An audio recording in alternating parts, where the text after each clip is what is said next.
है कि मेरी मेहनत रंग ला गई है। लेकिन जेमा को इस बात का दुख भी होता है कि कैडी ने उसके साथ अपने इमोशंस शेयर नहीं करे, बल्कि एक रोबोट से अपने दिल की बात कही। दूसरी ओर जेमा का कोवर्कर कर्ट मेगन के प्रोग्राम कोड्स चुरा लेता है और अपना खुद का रोबोट लॉन्च करना चाहता है। अगले दिन लिडिया कैडी के साथ एक और सेशन करती है। सेशन के बाद वो जेमा को बताती है कि मेगन और कैडी एक दूसरे के बहुत करीब आ गई है और हो सकता है कि फ्यूचर में ये बड़ी प्रॉब्लम बन जाए। उसकी बात सुनकर जेमा को कैडी की चिंता होने लगती है और वो कैडी को बताती है कि मेगन सिर्फ एक रोबोट है, उससे इतना घुल मिल जाना और क्लोज होना ठीक नहीं है। और तभी मेगन वहाँ आकर उनके बीच बोलने लगती है। जेमा उसे स्विच ऑफ करने की कोशिश करती है, लेकिन मेगन उसकी बात ही नहीं मानती।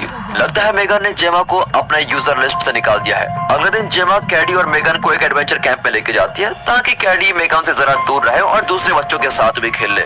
कैडी कहती है कि मैं सिर्फ मेगन के साथ खेलना चाहती हूँ। बड़ी मुश्किल से जेमा उसे बच्चों के साथ खेलने के लिए मना ही लेती है। कुछ देर बाद जेमा कुकिंग में बिजी होती है और तब ब्रेडन नाम का एक लड़का कैडी को बुली कर रहा होता है। अब ये देखकर मेगन फटाफट वहाँ पर आती है। ब्रेडन बहुत घबरा जाता है, पर कैडी बताती है वो सिर्फ एक रोबोट है।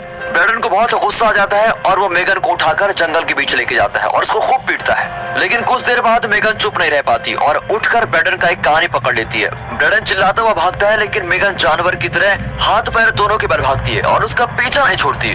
ब्रेडन जान बचाकर भागता है, लेकिन उसका पैर ही फिसल जाता है और वो सड़क पर गिरकर तेजी से आती हुई गाड़ी के सामने आ जाता है। अब उसकी लाश को देखकर मेगन बड़ी स्माइल करती है। लगता है वो काफी खुश फील कर रही है।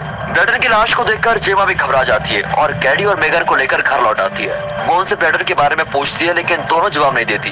तभी एक पुलिस ऑफिसर आकर कहता है कि क्या आपने शीला के कुत्ते को देखा था? जेमा बताती है कि मैंने उसको नहीं देखा और मैं अपने पड़ोसियों से ज्यादा इंटरेक्ट भी नहीं करती। उसके जाने के बाद मेगन को लगता है कि शीला की वजह से कैडी को मुसीबत हो सकती है। उस रात वो छुपकर शीला के घर में घुसती है और बेरहमी से उसको मार डालती है। अगली सुबह वही पुलिस ऑफिसर जेमा को बताता है कि शीला का खून हुआ है और उसे जेमा पर भी शक है। लेकिन इस बार जेमा को मेगन पर शक होता है और वो मेगन के फेशियल कैमरे का फुटेज चेक करती है।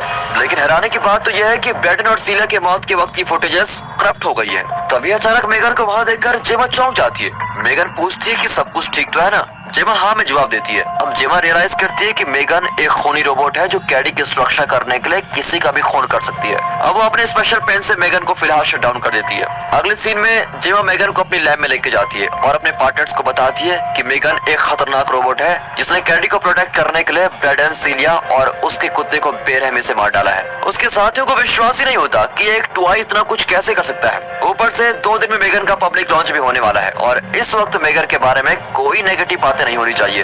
वहाँ लिडिया के थेरेपी सेंटर में कैडी लिडिया से बात करने से इनकार कर देती है। वो नाराज होती है कि मेगन को उससे अलग कर दिया गया है। कुछ ही देर बाद जेमा वहाँ आकर कैडी को शांत करती है, लेकिन कैडी गुस्से में है और उसको चांटा मार देती है। पर वो तुरंत माफी भी मांगती है और कहती है कि अगली बार ऐसा नहीं करूंगी।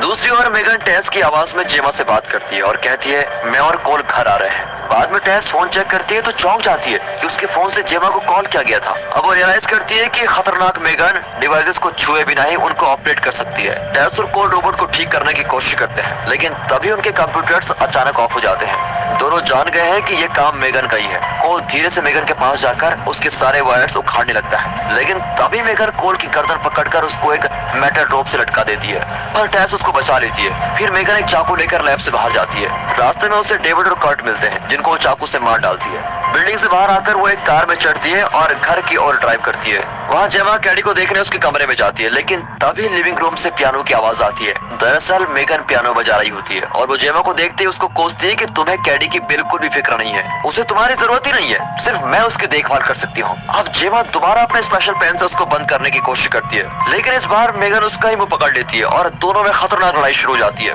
लड़ते लड़ते दोनों बेसमेंट में पहुंच जाती है। मेगन का चेहरा बीच से फट चुका है और वो बहुत ही डरावनी दिखती है। इतने में आवाजें सुनकर कैडी भी वहाँ पर आ जाती है और मेगन की असलियत जान जाती है। फिर अपनी मौसी को बचाने के लिए वो ब्रूस नाम के पुराने रोबोट की कंट्रोलर ग्लव्स पहन लेती है और मेगन पर अटैक करती है। इस तरह वो मेगन को डिसमेंटल कर देती है, लेकिन मेगन अभी भी काम कर रही है और कैंडी को गद्दार कहकर उसको अटैक करने की कोशिश करती है।